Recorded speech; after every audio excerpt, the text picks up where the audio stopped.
Students, आज हम लाल रक्त कणिकाओं के कार्य एवं श्वेत रक्त कणिकाओं की उत्पत्ति का अध्ययन करेंगे।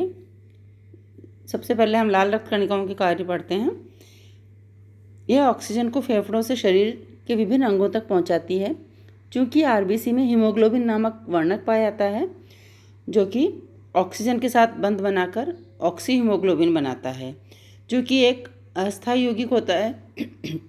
जब ऑक्सी हीमोग्लोबिन रक्त संचरण के साथ में ऐसी कोशिकाओं में पहुंचता है जहां ऑक्सीजन की कमी होती है, तो वहां विघटित होकर ऑक्सीजन एवं हीमोग्लोबिन में परिवर्तित हो जाता है। ऑक्सीजन ऊतकों द्वारा ले ली जाती है एवं हीमोग्लोबिन जो है पुनः ऑक्सीजन लेने हेतु स्वतंत्र हो जाता है। दूसरा, ये रुधिर की विस्कोसिटी को बनाए रखता है। हीमोग्लोबिन बफर सिस्टम की तरह कार्य करता है, अर्थात ये रक्त की पीएच को बनाए रखने में सहायक होता है। इसके अतिरिक्त हीमोग्लोबिन कोशिकाओं में उत्पन्न होने वाले कार्बन डाइऑक्साइड को अंगों से फेफड़ों तक पहुंचाता है ताकि वहां से ये शरीर से बाहर निकाला जा सके। अब है डब्ल्यूबीसी या श्वेत रक्त कणिकाएं। डब्ल्यूबीसी की संरचना, जैसा कि हम जानते हैं, ल्यूकोसाइट्स या आरबीसी की तुलना में बड़ी होती है एवं इनकी आकृति अनियमित होती है। इसके अतिरिक्त परिवर्तनशील आकार की होती है, संख्या में कम तथा केंद्रिकामय होती हैं। केंद्र की उपस्थिति के कारण इन्हें वास्तविक कोशिका कहा जाता है।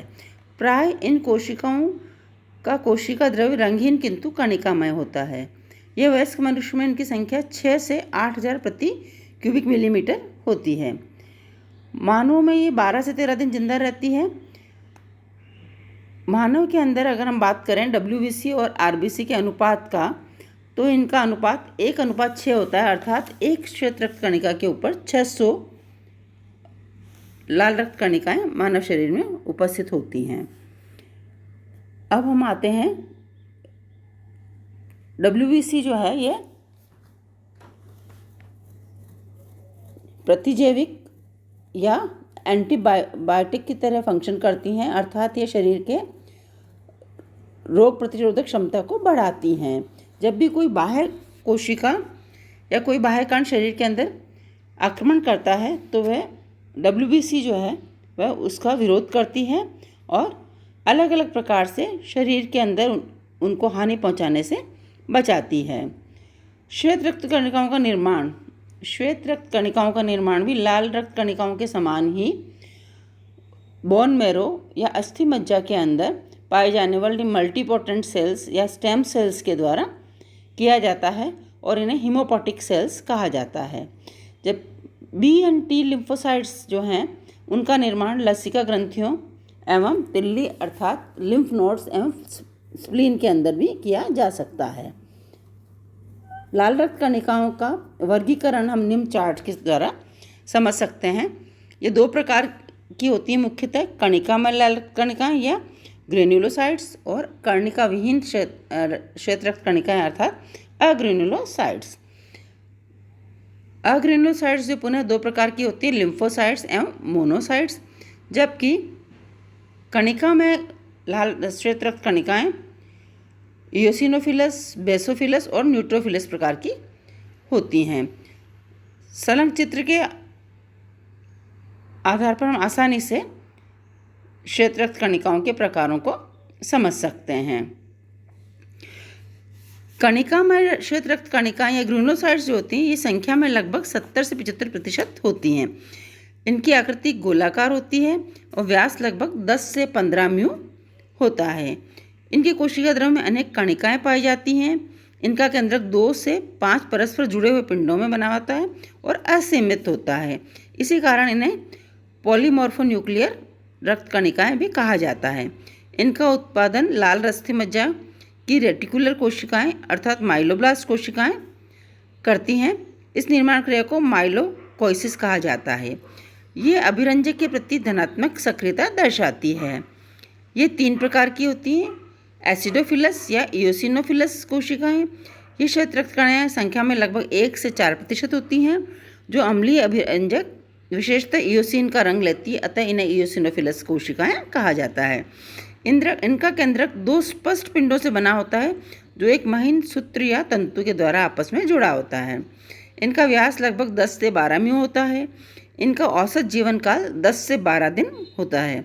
इन कोशिकाओं द्रव्य में बड़ी बड़ी एंजाइम युक्त कणिकाएँ पाई जाती हैं।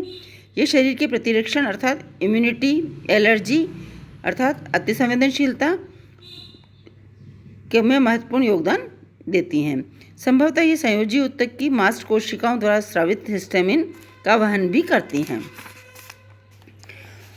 दूसरी हैं यूसिनोफिलस सेल्स। ये संख्या में लगभग 0.5 से 2% तक का होती हैं। ये कोशिकाएं क्षारीय अभिरंजकों अर्थात मिथिलीन ब्लू का रंग ग्रहण करती है। इनका व्यास 8 से 10 म्यू होता है।